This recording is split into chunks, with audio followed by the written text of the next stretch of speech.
My girlfriend said, "I'm back with my ex now. Wish me well, and don't be upset." I replied, "Good luck." Then I started dating her best friend, the one who had liked me for a long time. And 4 days later, she called me crying. "I'm back with my ex now. Wish me well, and don't be upset." That's the text. No preamble. No explanation. Just that, dropped into my phone at 8:42 a.m. like an automated out-of-office reply. For context, I'm Ryan, 31M. She's Claire, 29F. Together just over a year. Serious enough that we'd met families, had routines, talked vaguely about next year. Serious enough that this message didn't make sense unless you already knew Claire. Claire has always treated emotions like inconveniences. Hers were valid. Everyone else's were negotiable. She liked to say she was direct, which mostly meant she said brutal things and expected applause for the honesty. I stared at the screen longer than I should have. Read it 3 times. The last line annoyed me the most. "Don't be upset." As if that was something she could pre-approve. I typed back exactly 2 words. "Good luck." No punctuation. No sarcasm. No follow-up. She saw it immediately. Didn't respond. That was very Claire. She liked exits that felt clean for her. The narrative in her head was probably something like, "I was honest. He was mature. We both handled it well." She'd tell people that later. I could already hear it. I went to work like normal. Didn't call in sick. Didn't spiral. Just felt hollowed out. Like someone had reached in and removed a piece I hadn't realized was load-bearing. Around noon, her Instagram story popped up. I shouldn't have watched it. I did anyway. A blurry photo of 2 coffee cups. One clearly not hers. Caption, "Full circle white heart." That was how I found out she hadn't just reconnected with her ex. She'd already slid right back into his life, and out of mine, without pausing long enough to feel awkward about it. I muted her stories after that. Not blocked. Not yet. That night, my phone buzzed again. Not from Claire. From her best friend. And that's where things actually started. Her best friend's name was Maya. 28F, lived across town.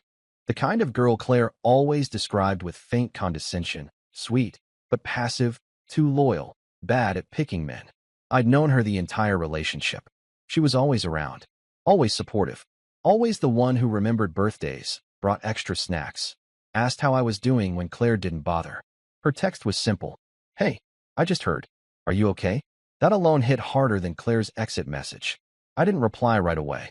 Not because I was playing games, but because I genuinely didn't know how to answer. Okay felt dishonest. Not okay felt like an invitation I wasn't ready to send. So I went with honesty light. "I'm processing. Thanks for asking." 3 dots appeared. Disappeared. Appeared again. "I'm really sorry," she wrote. "You didn't deserve that." No, she didn't mean it like that. No, she's just confused. No defense. Just validation. We didn't talk much that night. A few messages. Nothing flirty. Nothing heavy. Just 2 people acknowledging something had ended badly. The next day, Claire texted me again. "Just wanted to make sure there's no hard feelings. I really hope we can be adults about this." That was classic her, checking the emotional perimeter without stepping back inside. Making sure I wasn't going to inconvenience her new happiness with my discomfort. I replied with the same energy I'd given before. "All good. Take care." She left it on read. Later that evening, Maya texted again. "Do you want to grab coffee sometime? No pressure. Just to talk." I stared at the message for a long time. This is the part where Reddit would assume something sketchy. Like I was plotting revenge or lining up a rebound. I wasn't. I just didn't want to feel invisible. We met 2 days later at a quiet cafe. Neutral ground. No shared memories. Maya looked nervous when I walked in. Smiled too fast. Apologized for everything. Traffic, the weather, the universe. It was endearing in a way I hadn't felt in months. We talked for 2 hours. About nothing important. About everything important. And at some point, somewhere between laughing about a bad movie and realizing how easy the conversation felt, I understood something that made my stomach twist. This wasn't new for her. She hadn't just reached out because she felt bad for me. She'd been holding this back for a long time. And suddenly, Claire's "wish me well" text didn't feel like the end of something. It felt like the start of consequences she hadn't even imagined yet. I tried to be responsible about it. That's the part that still makes me shake my head. After the coffee, I told myself it was a one-time thing. Trauma bonding. Shared context. Nothing more. Maya hugged me goodbye. Quick, careful, like she was afraid of crossing a line, and said, "I'm really glad you're okay." I drove home feeling lighter than I had in weeks, then immediately annoyed at myself for feeling that way. 2 days later, Claire posted again. A photo this time. Her ex's arm, unmistakable tattoo, wrapped around her waist. Caption, some things are meant to come back. I muted her completely after that. Stories, posts, everything. That same night, Maya texted. Random question. Are you free tomorrow evening? I hesitated, then replied. Yeah. Why? I was thinking dinner. As friends. If that's okay. As friends. I appreciated that she said it out loud. Claire never would have. Claire thrived on ambiguity when it benefited her and clarity when it protected her. We went to a small Thai place neither of us had been to. No history. No landmines. Maya talked about work, about how exhausting it was always being the reliable one. She joked about how Claire used to call her boring, then immediately ask her for favors. I listened, really listened. At some point, she laughed and said, You know, I always thought you were different. I just never thought it mattered. I didn't ask what she meant. I already knew. Walking her to her car, there was a moment. Not dramatic, not cinematic, just quiet awareness hanging between us. She looked at me like she was waiting for permission to feel something. I said, If this is weird, we can stop. She shook her head. It's only weird if we pretend it is. We didn't kiss that night. But when I got home, Claire had texted me. Hey, quick thing. Can you grab my hoodie next time you're near my place? I forgot it. No greeting. No apology. Just logistics. I stared at the message, then at Maya's name still open in my texts. That's when I realized Claire hadn't moved on. She just assumed I'd stay where she left me. And for the first time since her wish me well message, I felt something close to resolve instead of loss. I didn't reply to the hoodie text. That alone probably irritated Claire more than any argument ever could. She hates being ignored. Hates not having the last thread of access. In her mind, exes are supposed to stay useful, emotionally, logistically, socially. The next morning, Maya texted me first. I hope I didn't make things complicated last night. I typed back immediately. You didn't. It was easy. In a good way. There was a pause before she replied. Yeah, that surprised me too. We didn't label anything. No declarations. No dramatic, what are we doing, conversations. We just kept talking. Coffee turned into walks. Walks turned into dinner again. Somewhere in there, the line quietly disappeared. For days. That's all it took. On the fourth day, Claire called. Not a text. A call. I stared at my phone as it rang, my chest tightening. Not because I missed her, but because I knew exactly what tone she'd use. Casual. Slightly amused. Like she was checking in on a piece of furniture she'd left behind. I answered. Hey, she said, overly bright. So, funny thing. I stayed silent. I heard something kind of wild, she continued. You and Maya? There it was. I leaned back on the couch. Yeah, just that. No explanation. Her voice shifted instantly. Sharp. Unmasked. Are you serious? Yes.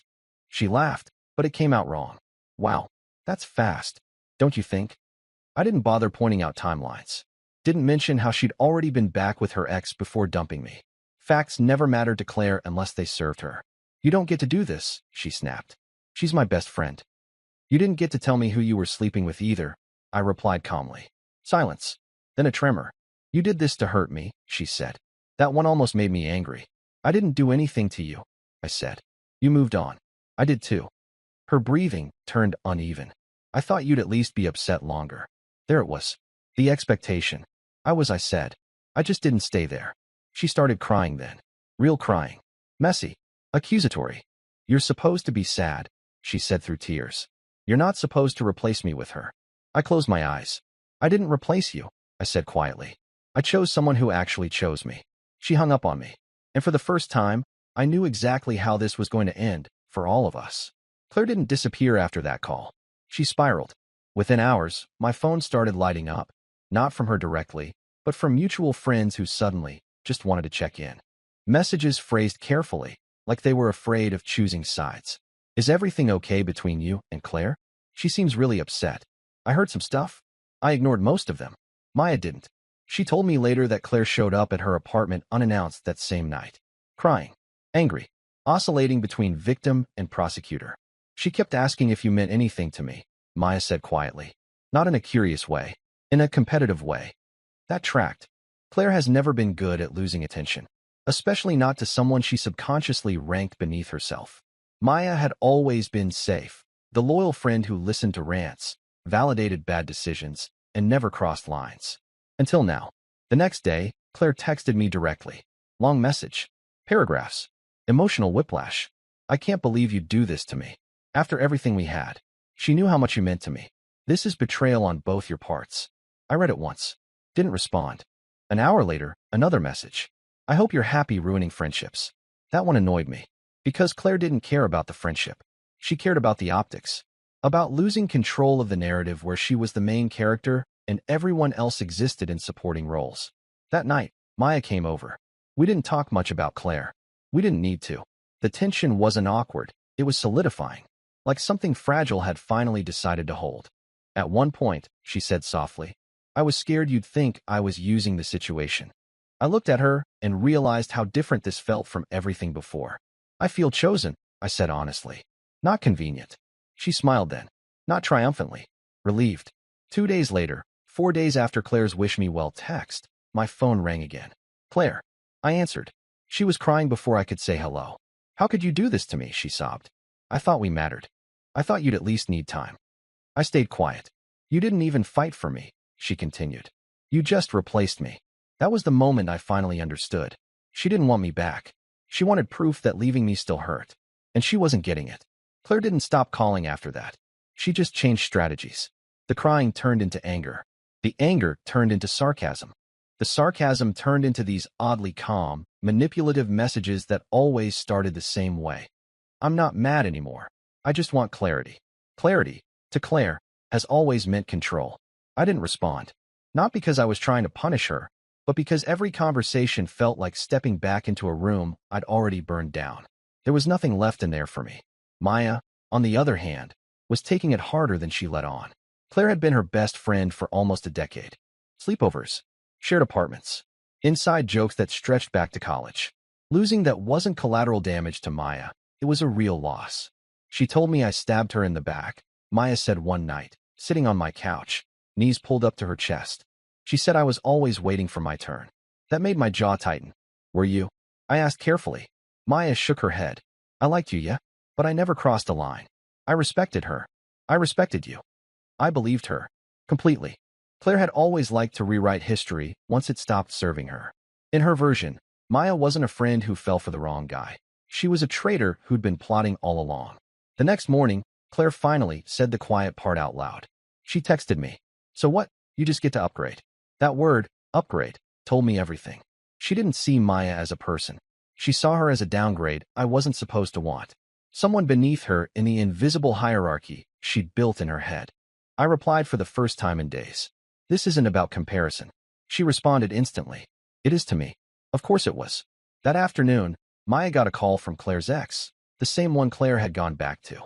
Apparently, Claire had been fighting with him nonstop, crying, accusing him of ruining her life. He'd already started pulling away again. The irony wasn't lost on any of us. Claire burned bridges fast, but she always assumed there'd be something solid left behind to stand on. This time, there wasn't. And the more she realized that both her boyfriend and her backup plan were gone, the more frantic she became. I could feel it building. The blow-up hadn't happened yet, but it was coming. The blow-up came 2 nights later. I was at Maya's place, helping her cook dinner. Nothing fancy, just pasta and a badly chopped salad, when her phone started buzzing on the counter. She glanced at the screen and went still. Claire, she said quietly. It rang again. And again. Maya didn't answer. Instead, Claire called me. I stepped into the hallway and picked up. What the hell is wrong with you? Claire snapped immediately. No greeting. No tears this time. Just fury. I'm not doing this, I said. Oh, you're doing it, she shot back. You think you can just move on like I never mattered? With her? There it was again. That word. Her. Like Maya was a prop. You dumped me, I said evenly. You told me you were back with your ex, and wish me well. I didn't think you'd actually replace me, she yelled. Normal people don't do that. I didn't replace you, I replied. I accepted what you said. She laughed, sharp, unhinged. Accepted? Don't flatter yourself. You were supposed to be hurt. You were supposed to need time. That's not my job, I said. She went quiet for a second, then dropped her voice into something colder. You know she's doing this to hurt me, right? I clenched my jaw. Don't talk about her like that. Oh, please, Claire scoffed. She's always wanted what I had. You're just the latest example. I ended the call right there. When I went back into the kitchen, Maya was sitting at the table, hands wrapped around a glass of water she hadn't touched. She hates me, Maya said softly. No, I said, sitting across from her. She hates losing. Maya nodded, but I could tell it still hurt. Losing a best friend, even a toxic one, leaves a mark. That night, Claire sent one last message in a group chat with mutual friends. Just so everyone knows, I got dumped and betrayed. Guess loyalty doesn't exist anymore. I left the group without responding. Maya did too. And in that moment, something shifted. Claire wasn't controlling the story anymore. She was shouting into a room that was quietly emptying. After that night, everything went quiet. No calls, no texts, no vague posts, no friends checking in on her behalf. It was the kind of silence that only happens when someone finally realizes they've lost the audience and the stage at the same time. Maya told me later that Claire had tried to backpedal hard. First, she went to her ex, the same guy she'd left me for. Showed up at his place crying, telling him everything had fallen apart because she'd made a mistake. According to him, she wanted reassurance, not accountability. He didn't give her either. He ended things again. For good this time. That was when the panic really set in. Claire called Maya one last time. Not angry, not sarcastic, just broken. She asked me if you were really happy, Maya said, voice tight. Not if I was okay. Not if she hurt us. Just whether you were happy. That tracked too. Claire never wanted happiness for anyone else. She wanted comparison. If I was miserable, then her decision made sense. If I was fine, then she'd miscalculated.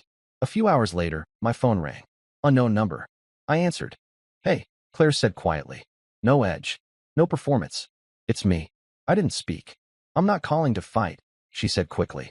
I don't understand how this happened so fast. I thought about it for a moment. It didn't, I said. You just weren't paying attention.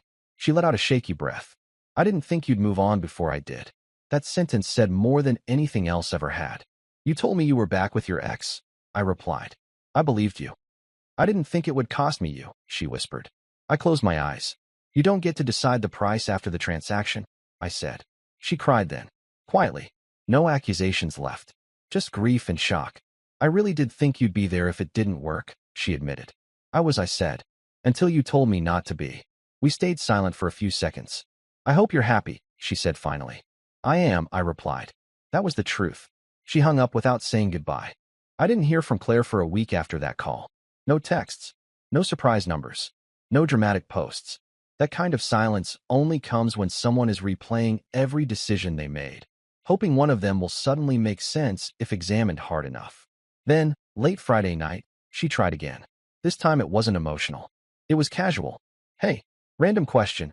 Are you actually dating Maya, or is this just a rebound thing? I stared at the message and felt nothing. No spike. No irritation.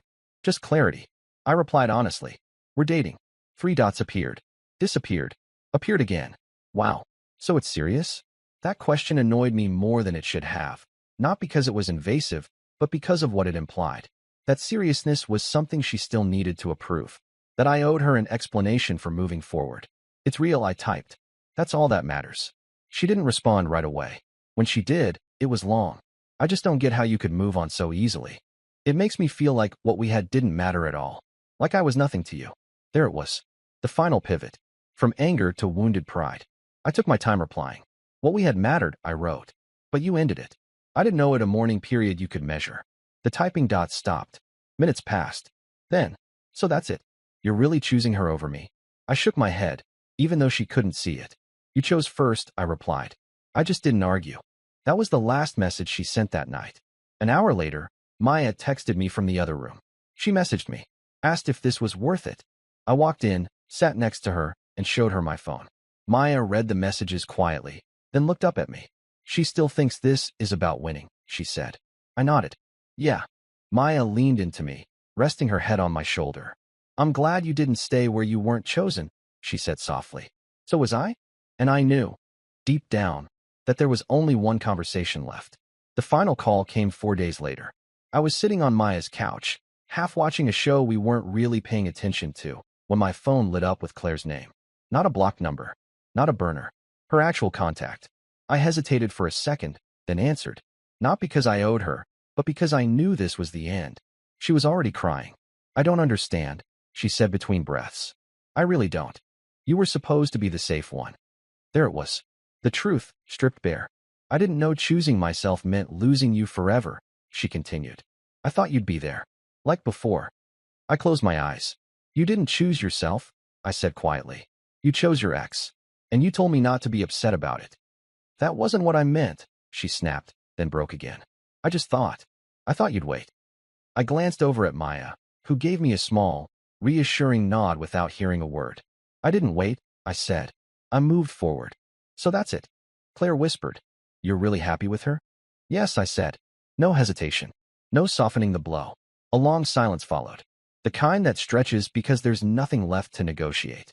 I guess I misjudged you, she said finally. I didn't think you had it in you to walk away. I didn't either, I admitted. Until you made it easy. She let out a shaky laugh. I wish you'd fought harder. I shook my head. I wish you hadn't told me goodbye before you were ready to mean it. Another pause. Good luck, she said, bitter now. The words she'd never expected to hear back. Good luck, I replied. I hung up, blocked her number for the last time. Maya reached for my hand. I squeezed back. Claire thought she ended things cleanly. Thought she controlled the timing, the fallout, the story. What she never understood was this. You don't get to leave someone, tell them not to be upset, and expect them to stay empty for you. She moved on first. I just didn't come back when she realized she'd made a mistake. Amount of weight. You don't have to do heavy compound lifts to build muscle. And you can approach it from more of like a gentle, low impact standpoint and still continue to build muscle and change your body composition.